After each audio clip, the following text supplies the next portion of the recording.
am Dorothy Gwinnett Civil Desk, and we're going to talk about alternative energy. Alternative energy refers to energy sources that are sustainable and environmental friendly, offering an alternative to traditional fossil fuels. This includes solar, wind, hydroelectric, geothermal, biomass, and ocean energy. Unlike fossil fuels, which contribute to pollution and climate change, alternative energy sources produce little to no greenhouse gases, making them a cleaner option. They are renewable, meaning they are naturally replenished over time. As the world faces growing energy demands and the impacts of climate change, the transition to alternative energy is essential for sustainable future. Good day, I am John Alu and I will be discussing about solar energy. Solar energy is harnessed from the sun's light, which travels as electromagnetic waves and can be converted into electrical or mechanical energy.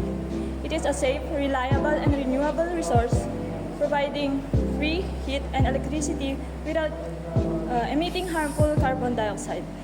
Some of the country's largest solar power plants include number 1, Cadiz Solar Power Plant in Negros Occidental, one of the biggest in Southeast Asia, generating up to 132.5 megawatts of electricity. The second one is the Tarlac Solar Power Project, contributing 100 megawatts to the national grid. The third is the Calatagan Solar Power Plant in Batangas, producing 63.3 megawatts with 200,000 solar panels. Globally, as of March 2025, the Xinjiang Midong Solar Park in China is the world's largest fully operational solar farm, with a capacity of 3.5 gigawatts. However, this is set to change with the rise of the Meralco Terra Solar Project in the Philippines. Inaugurated by President Ferdinand R. Marcos Jr.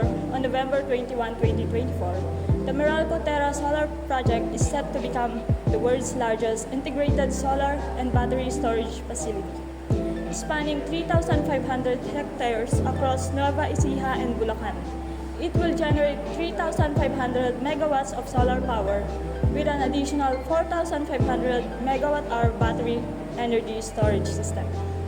Upon its completion on 2027, the project will power over 2 million households, reduce carbon emissions by 4.3 million metric tons annually, create over 10,000 jobs, and generate 23 billion pesos in financial benefits over the next decade.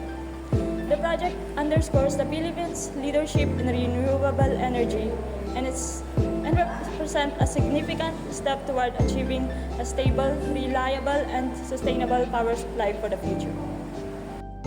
So good day everyone. Now let's talk about wind energy. So wind energy is a renewable energy source that harnesses the power of moving air to generate electricity, and that it is one of the fastest growing sources of electricity worldwide. So the first known use of wind power dates back over 5,000 years ago, and wind power is known as invisible fuel. So unlike fossil fuels, wind energy requires no mining, drilling, or transportation, just the natural movement of air. Now let's talk about the world's largest wind farms. Number 1 is the Gansu Wind Farm, also known as the Jiuquan Wind Power Base. It is the largest onshore wind farm in the world, and it is located in the Gobi Desert, Gansu Province in China. So another one is the Hornsea 2. It is the largest offshore wind farm in the world. The project is part of the United Kingdom's effort to transition to clean energy and reduce carbon emissions. Philippines Wind Farms.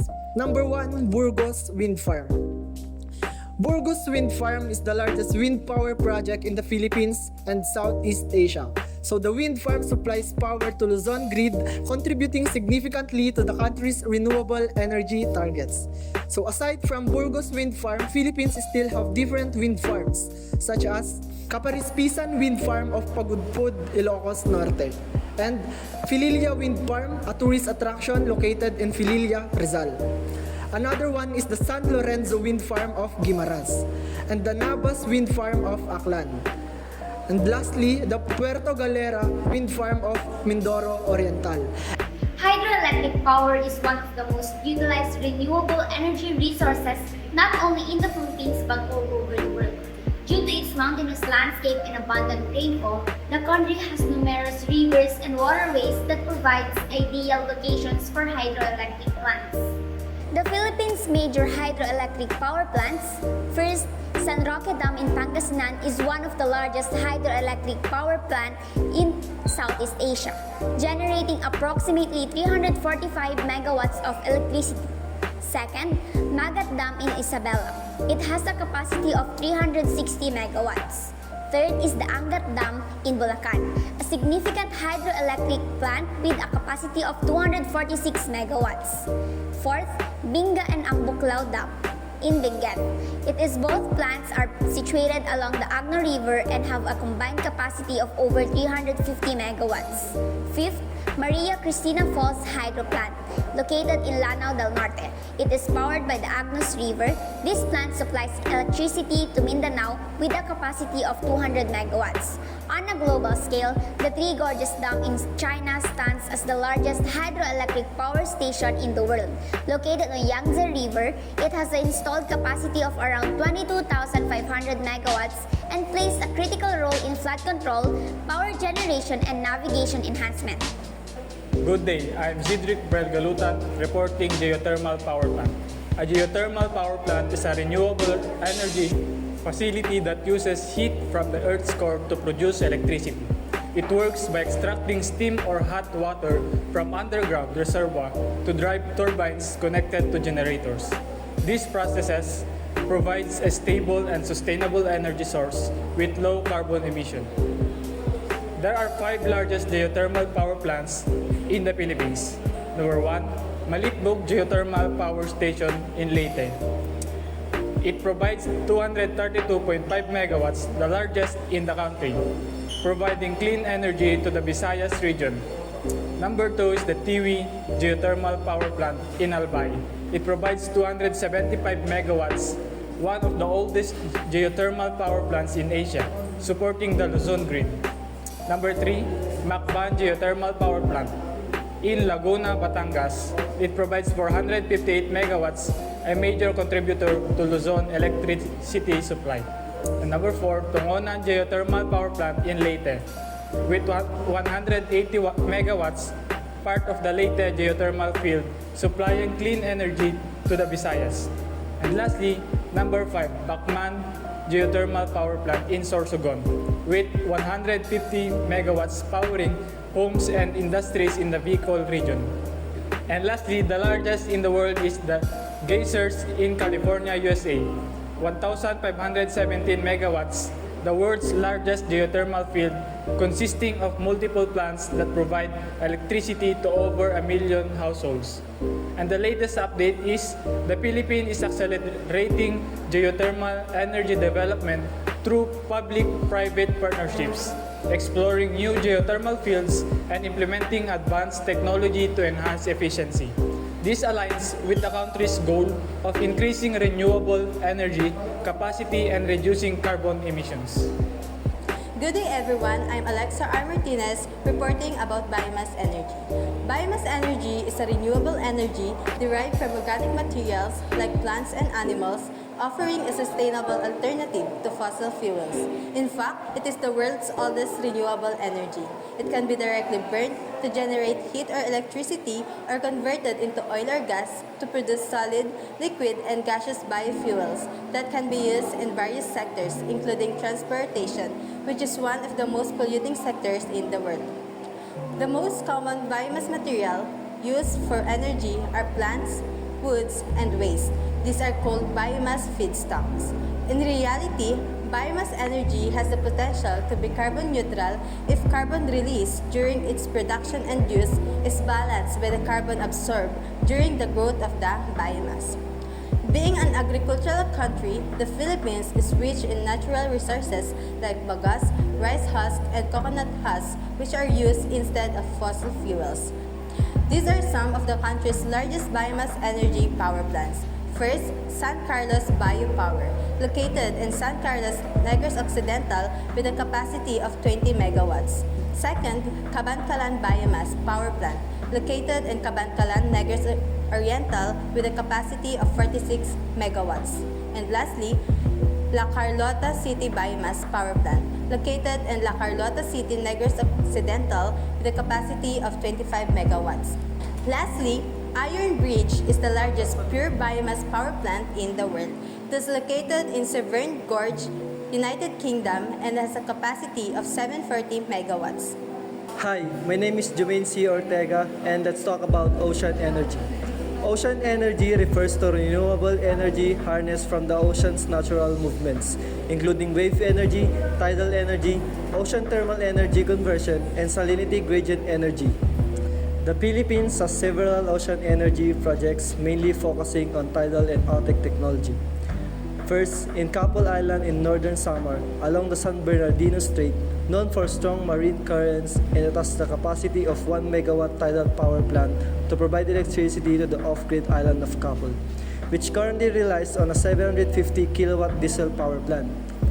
In addition, initial ocean energy potential sites identified include the Hinatuan Passage, Camarines, Surigao, Batan Island, Catanduanes, Tacloban, Babuyan Island, Ilocos Norte, Siargao Island, and Davao Oriental.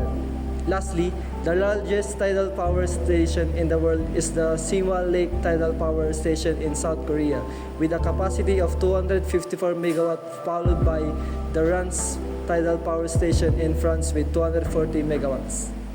So now you may be wondering what policies and agreements are driving the shift to renewable energy. So around the world, governments have established laws to promote clean energy sources and encourage innovation.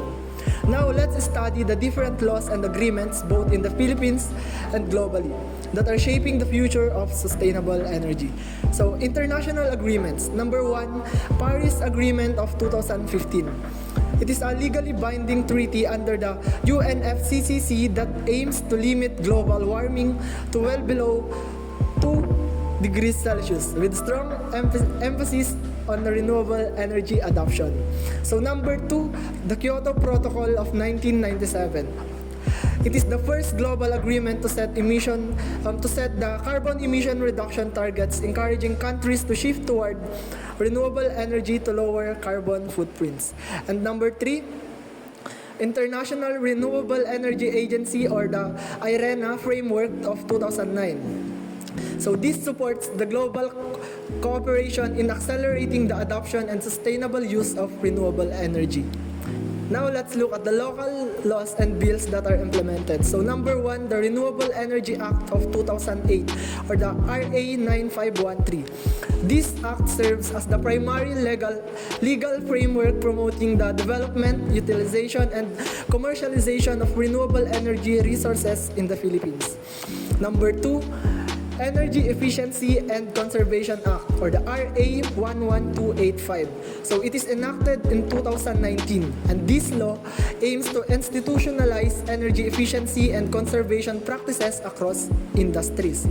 And next, the House Bill number 8179. So this proposed bill seeks to create the Philippine Renewable Energy Corporation or the PREC, which will further accelerate the development of renewable energy projects through streamlined regulatory processes and enhanced government support. So these are the advantages of using renewable energy.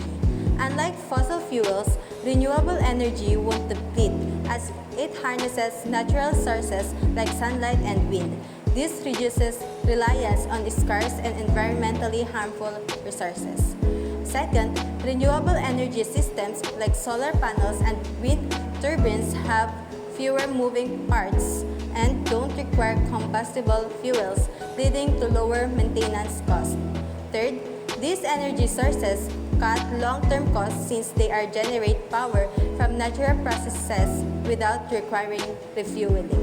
Fourth, renewable energy improves health and the environment by producing little to no greenhouse gases, reducing pollution and lowering the carbon footprint. And lastly, societies using renewable energy become less dependent on foreign energy, promoting energy independence. While renewable energy resources are generally advantageous, they do have the following disadvantages. First, they are higher upfront costs. While using renewable energy sources sound inexpensive, the technologies are typically more expensive upfront than traditional energy generator. To combat this, they are often financial incentives, such as tax credits and rebates, available to help alleviate your initial cost of renewable technology. Second, though renewable energy resources are available around the world, many of these resources are not available 24/7 year-round. Therefore, some cannot be turned on or off at any given time. Third, storage capabilities. The intermittency of some renewable energy sources requires a high need for energy storage. Nowadays, they can be expensive, especially for large-scale renewable energy plants. Fourth, the geographic limitations significantly impact renewable energy deployment as certain technologies thrive in specific locations, while others face challenges in areas with limited resources or unfavorable conditions. Lastly, disturbing issues caused by wind turbines.